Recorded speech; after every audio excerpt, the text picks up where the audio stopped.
The market clearing wage rate will be the low supply curve of labor intersect the demand curve of labor. So the wage rate at equilibrium will be WE, and the amount of employment and labor equal to LE. So this is equilibrium. The government come along or the union, labor union, no, this price is too low. We want to increase the prices. This rate is too low. So the government eventually, or by tripartite, that means the employer, employee, and the government, three-party meeting to agree upon this minimum wage rate. That this is the wage rate, the lowest wage rate you have to pay to your worker.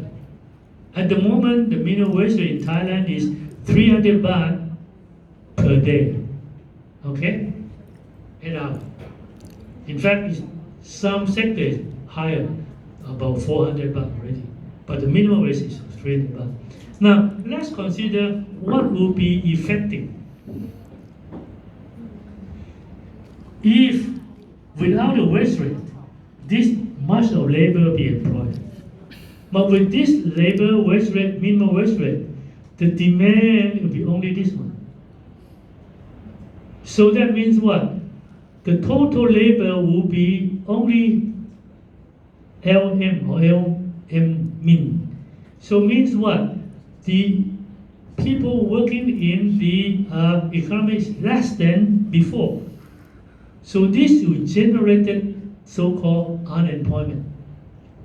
And this, only this much people, this group of people from here to here, O to L min, or the number of labor equal to I, will be better off. These people working at a higher wage rate. This is better off because they used to be here, now here. It's good, they enjoy it. However, worse off unemployed. These people must go. They're gonna find a job because nobody hired them. Okay? And from here to here, is this amount of labor, 3 here, is people want to work at this wage rate, but they cannot find a job. So, as a whole, a minimum wage rate creates what? More unemployment. Isn't it? Because nobody hired them. So as a whole economy, a minimum wage rate is not good for the labor. Some labor. Good for some labor, but not all people. Okay. Thailand, we're lucky. We now, the unemployment rate is only 1% for the last 4 years, 5 years. In fact, we're shortage of labor. Well, to be frank, we suppose we don't have our neighboring country from Myanmar, from Laos, from Cambodia, from even Vietnam, work in Thailand. Will be big problem. There are now about 3 million foreign workers from ASEAN working in Thailand. Right? So with these 3 million people going back, will collapse. Take an example. Each season, I think it's about February to April is a season of durian. And then each day, 200,000 workers cross the border from Cambodia to Thailand to work. In the morning, they come in, and at night they went back to pack the durian export to China. Only this 4 months. And there's logistics, a lot of buses. The packing house provide logistics to take the worker from Cambodia in the morning, early in the morning, work until 9 and then send them back. That's a lot of money. And then without this worker, our export cannot go. So, and the Cambodian also very happy. They enjoy at least the minimum wage rate we pay. So it's a mutual benefit for that, right? I don't know that whether it's good to have minimum wage or not. Should we let the free market to determine the wage rate, or should it go intermediate? I don't know.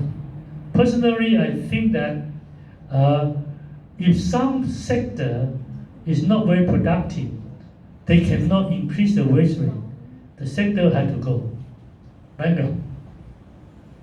Right? Like for example, Thomas Cook is about 100 years a travel company, bankrupt, for example. Doesn't go, that's it.